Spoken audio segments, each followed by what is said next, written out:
ನಮಸ್ಕಾರ ವೀಕ್ಷಕರೇ, ನಾವೀಗ ನೋಡ್ತಾ ಇರುವುದು ಶಿವಪ್ಪ ನಾಯಕನ ಕೋಟೆ ಅಥವಾ ನಗರಕೋಟೆ ಅಂತ ಕರೀತಾರೆ.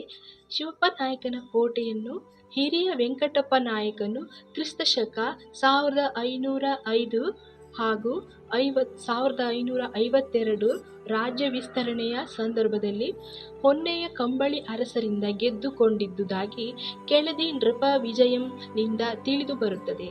1561ರಲ್ಲಿ ಬಿದನೂರನ್ನು ಅಂದರೆ ನಗರವನ್ನು ವೀರಭದ್ರ ನಾಯಕನು ತನ್ನ ಆಡಳಿತ ಕೇಂದ್ರವನ್ನಾಗಿ 1605ರಲ್ಲಿ ಶಿವಪ್ಪ ನಾಯಕನಿಗೆ ಇಲ್ಲಿ ಪಟ್ಟಾಭಿಷೇಕ ನೆರವೇರಿಸಿದುದಾಗಿ ತಿಳಿದು ಬರುತ್ತದೆ. ಕ್ರಿಸ್ತಶಕ 1645 ಹಾಗೂ 1665 ಬಿದನೂರಿನಲ್ಲಿ ರಾಜಧಾನಿಯನ್ನು ನಿರ್ಮಿಸಲು ಉಪಕ್ರಮಿಸಿದಾಗ ಈ ಷಟ್ಕೋನ ತಲವಿನ್ಯಾಸವುಳ್ಳ ಕಲ್ಲಿನ ಕೋಟೆಯನ್ನು ಅನೇಕ ಮಾರ್ಪಾಡುಗಳೊಂದಿಗೆ ಭದ್ರಪಡಿಸಿದರು. ಉತ್ತರ ಭಾಗದಲ್ಲಿ ಕಂದಕಗಳಿಂದ ಹೊರಚಾಚಿದ ಬತೇರಿಯಿಂದ ಆವೃತವಾದ ಪ್ರವೇಶ ದ್ವಾರವಿದ್ದು, ಕೋಟೆಯ ಗೋಡೆಗೆ ಹೊಂದಿಕೊಂಡಂತೆ 4 ದಿಕ್ಕಿನಿಂದ 6 ವರ್ತುಲ ಬತೇರಿಗಳಿವೆ. ಕೋಟೆಯ ಗೋಡೆಯ ಮೇಲೆ ದಪ್ಪದಾದ ಮೇಲ್ಗೋಡೆಯಿದ್ದು ಅದರಲ್ಲಿ ಸನಿಮ ರಂಧ್ರಗಳನ್ನು ಅಳವಡಿಸಲಾಗಿದೆ.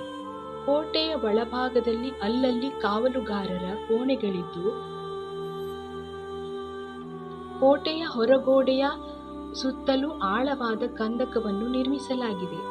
ಉತ್ತರ ದಿಕ್ಕಿನಲ್ಲಿರುವ ಮುಖ್ಯ ಪ್ರವೇಶ ದ್ವಾರದ ಬಳಿ ಕಾವಲುಗಾರರ ಕೋಣೆಗಳಿದ್ದು, ಕೋಟೆಯಲ್ಲಿ ಪಶ್ಚಿಮ ದಿಕ್ಕಿನಲ್ಲಿ ಒಂದು ಕೊಳ ಮತ್ತು ಆಗ್ನೇಯ ದಿಕ್ಕಿನಲ್ಲಿ ಅರಮನೆಯ ಭಗ್ನಾವಶೇಷಗಳು ಕಂಡುಬರುತ್ತವೆ.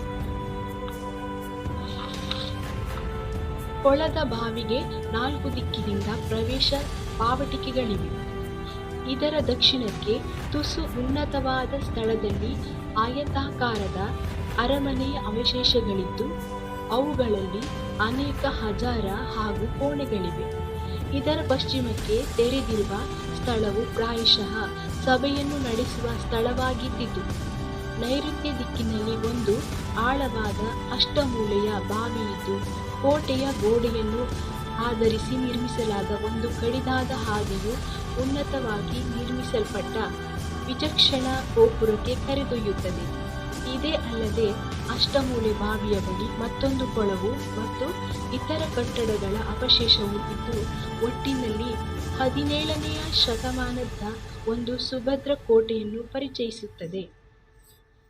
ವೀಕ್ಷಕರೇ, ಇದು ಪುರಾತತ್ವ ಇಲಾಖೆಗೆ ಸೇರಿದ ಸ್ಥಳವಾಗಿದ್ದು, ಇಲ್ಲಿನ ಯಾವ ಅವಶೇಷಗಳಿಗೂ ಹಾನಿ ಉಂಟಾದರೆ ಕಠಿಣವಾದ ಶಿಕ್ಷೆ ಹಾಗೂ ದಂಡವನ್ನು ವಿಧಿಸಲಾಗುತ್ತದೆ.